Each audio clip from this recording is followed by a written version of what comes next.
کیا ایسی کوئی حدیث ہے کہ قربانی اپنے وطن میں کرو؟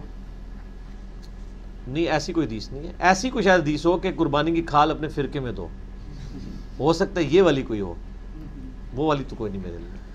اجتماعی قربانی کی شرعی حیثیت کیا ہے؟ ٹھیک ہے, یہ جو اہل حدیث نے جو تماشا بنایا نا کہ جی اگر ایک بھی بریلوی دیوبندی شریک ہو گیا باقی ساروں کی قربانی گئی,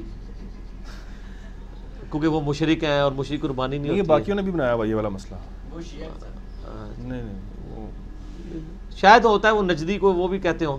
میں نے تو زیادہ تر اہل حدیث سے سنا ہے. میں جب تک بریلوی تھا میرے دماغ میں بھی کبھی یہ چیز کسی نے نہیں ڈالی تھی کہ جی کوئی اہل حدیث نہ آ کے حصہ ڈال دے. میں نے دیوبند سے ہو سکتا ہے آپ ایجوکیٹ ہو رہے ہیں نا, زیادہ زیادہ شیطنت جو پھیل رہی ہے وہ ایجوکیٹ بھی ہو رہے ہیں. ہمارے نزدیک تو جب تک کوئی مسلمان آپ جس کو کہہ رہے ہیں نا کافر نہیں کہہ رہے ہیں تو آپ اس کا حصہ شامل کر لیں. اچھا, اس میں ایک ضمن سوال یہ ہے کہ اکثر لوگ کہتے ہیں کہ جی وہ سمجھتے ہیں کہ شاید بڑی قربانی کے حصے 7 کرنا لازمی ہے. گائے ہے مثلا, وہ کہتے ہیں جی 3 میں نے ڈالے ہیں اور 3 میرے ایک دوست نے ڈالے ہیں تو وہ 7. نہیں وہ یہ نہیں کہتے. میں نے پچھلی دفعہ بتایا تھا, آپ نے ضروری وہ لطیفہ دوبارہ سننا ہے. ان کا موقف یہ ہے کہ قربانی میں 7 حصے ہیں نا, گائے میں زیادہ سے زیادہ 7 ہیں. ایک بھی بندہ پوری گائے دے سکتا ہے, یہ مانتے ہیں وہ. 2 بھی دے سکتے ہیں, 3 بھی دے سکتے ہیں. وہ صرف یہ کہتے ہیں کہ اگر 3 بندے ایک گائے دے رہے ہیں نا تو آپ اس کے 7 حصے کریں. 7 حصے کر کے 3 کو ایک حصہ دے دیں, باقی کتنے بچ گئے 4. 4 کو کہتے ہیں دوبارہ سے مکس کریں, اس کے پھر 3 کریں. تسی ہنس رہے ہو, یقین کرو یہ گورا سنے نا, میں کہنا ہے ساڈے مولویاں دیاں فقہ دیاں کتاباں تے تقریراں اللہ کا شکر ہے کہ انگریزی میں نہیں ہے.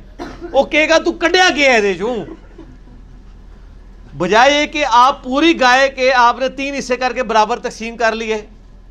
یہ بھی وہی ہے. اور یہ ہے کہ آپ نے 7 حصے کیے, 3 ایک ایک کو دیے, باقی جو 4 تھے ان کو دوبارہ مکس کر کے اس کے 3 بنا کے پھر تینوں کو ایک ایک دے دیا. ٹھیک ہے, یہی ہے بھائی میرے. 250 دے نوٹ ہون پاویں 10 جڑا 100 روپے ہی بنے گا تے 10 دے 10 نوٹ ہون تا بھی 100 ہی بنے گا. ٹھیک ہے نا جی, اینڈ رزلٹ تو وہی ہے نا. لیکن اب وہ فقہ کی کتابیں انگلش میں آنا شروع ہو جائیں گی. کیوں؟ آپ کو دیکھ کر. نہیں وہ نہیں کریں گے آپ, کیونکہ پہلے انگریزوں کو میں نے اتنا متنفر کر دیا, وہ کہیں گے اچھا یہ وہ ہے چھوڑ دو. کیا ہم پیسے دے کر اپنی غیر حاضری میں قربانی کر سکتے ہیں؟ ہاں کروائیں, کیوں نہیں, نیابت ہوگی, کیوں نہیں کروائیں. کیا دمبا یا بکرے کی قربانی کے لیے گفٹ کیا جا سکتا ہے؟ کیا دمبا یا بکرا قربانی کے لیے گفٹ کیا جا سکتا ہے؟ کس کو گفٹ کرنا ہے؟ کسی کو بھی, غریب آدمی کو, کہ بھائی ٹھیک ہے آپ. ہاں ہاں ٹھیک ہے, کریں, کیوں نہ کریں, بالکل کریں. حاج عمرہ بھی کروا سکتے ہیں آپ, کروائیں. قربانی کا گوشت کتنے عرصے کے لیے اسٹور کیا جا سکتا ہے؟ بخاری مسلم میں آتا ہے کہ نبی علیہ السلام نے 3 دن سے زیادہ منع کیا تھا, پھر آپ نے اجازت دے دی. اور اس میں آتا ہے بخاری مسلم میں الفاظ ہے کہ ان دنوں مطلب وہاں پہ قحط سالی تھی, لوگوں کے پاس غریب تھے, تو نبی علیہ السلام نے ترغیب دیا کہ 3 دن کے اندر بانٹو. تو میں نے اس پہ یہ کہا تھا مسئلہ 52 میں کہ آج بھی اگر گورنمنٹ یہ اناؤنسمنٹ کرے کہ فلاں جگہ ایسی آفت آئی ہوئی ہے کہ لوگ جو ہیں وہ بھوکے مر رہے ہیں زلزلے یا سیلاب کی وجہ سے, 3 دن سے زیادہ کوئی سٹور نہیں کرے گا, تو یہ ایگزیکٹو حکم آج بھی ہو سکتا ہے کہ آپ وہ اس کو کریں. بلکہ یہ گورنمنٹ تو, میں تو گورنمنٹ کو مشورہ دیتا ہوں, نئی گورنمنٹ آئی ہے, کہ یہ ایگزیکٹو آرڈر دے سکتے ہیں کہ قربانی کی کھالیں صرف حکومت کے اکاؤنٹ میں جمع کروائی جائے. وہ پھر اور متنازع ہو جائیں گے, پھر کریں گے نہیں نا, مجھے بھی پتہ نہیں کریں گے, میں مشورہ تو دوں نا. کبھی اسلامی حکومت آ جائے, کیونکہ اسلام میں بیت المال تو ایک جگہ ہی ہوتی ہے.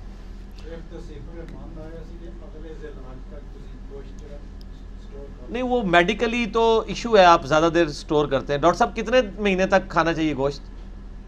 زیادہ سے زیادہ 15 دن تک. 15 بعض 1 مہینہ کہتے ہیں, تو زیادہ دیر تو سٹور گوشت کو نہیں کرنا چاہیے. کیا کر ہاں ختم ہو جاتی ہے. پتہ نہیں کیڑے نے جڑے سال سٹور کرتے ہیں. کیا قرض لے کر قربانی کی جا سکتی ہے؟ ہاں پھر اس کے اوپر کلپ بھی ہے, سنت واجب ہے. یہ آج تک کسی نے کہا کیا قرض لے کر سالی کی شادی پہ جوڑے سلوائے جا سکتے ہیں؟ وہ سارا کام ہی قرض پہ چل رہا ہے ہمارا. کمیٹی کیا ہوتی ہے؟ قرض.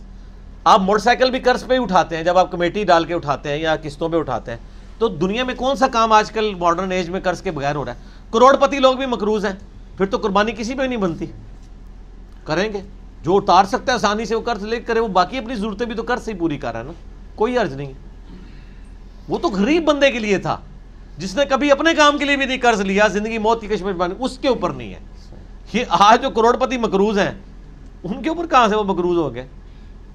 یہ اکثر یہ بھی سوال آ جاتا ہے کہ بھئی پاکستانی جو ہر بندہ ہے وہ تقریباً 1.25 لاکھ کا مقروض ہے تو اس پہ قربانی نہیں. تو 1.25 لاکھ اگر وہ مقروض ہے تو ماشاءاللہ پاکستان میں کروڑوں تو چلے نہیں, لاکھوں لوگ ایسے ہیں جو یہ 1.25 لاکھ کا قرضہ اتار سکتے ہیں. تو اتارا ہے ابھی تک کسی نے؟ کسی پراپرٹی ڈیلر نے, کسی سیاسی لیڈر نے؟ ہمارے سیاسی لیڈر یہ تو کہہ رہے ہیں کہ جی ہم جو ہے وہ گورنر ہاؤس کو جو ہے وہ فلاں بنا دیں گے, لیکن اپنے گھر کا تو ذکر نہیں کرتے کہ اس کو بھی ہم, اتنا بڑا گھر تو ہماری ضرورت نہیں تھی, ہم بیچ کے اسے بھی قومی خزانے میں جمع کرواتے ہیں. یہ بھی تو ہونا چاہیے نا سٹانس. اسی طریقے سے پرانی حکومتیں بھی جو ہیں کتنے کتنے ہزار کنال کے گھروں میں وہ رہتے رہے, قوم کا درد کھائی جاتا ہے ان کو, اپنے گھر تو وہی ہیں. کیا حاجی 2 قربانی کرے گا, ایک حرم میں اور دوسرا نہیں, حاج کی قربانی کا تو اس عید قربان سے تعلق ہی نہیں. حاجی پہ تو عید قربان ہے ہی نہیں ہے, وہ تو حج تمتع کے ساتھ وہ والی قربانی ہے. اگر کوئی دینا چاہتا ہے ضرور دے, اس کی مرضی ہے اپنی. نبی علیہ السلام سے کوئی ثابت نہیں ہے کہ آپ علیہ السلام نے یعنی اس کو اسپیسیفائی کیا ہو کہ جو حاجی ہے وہ 2 قربانیاں دے.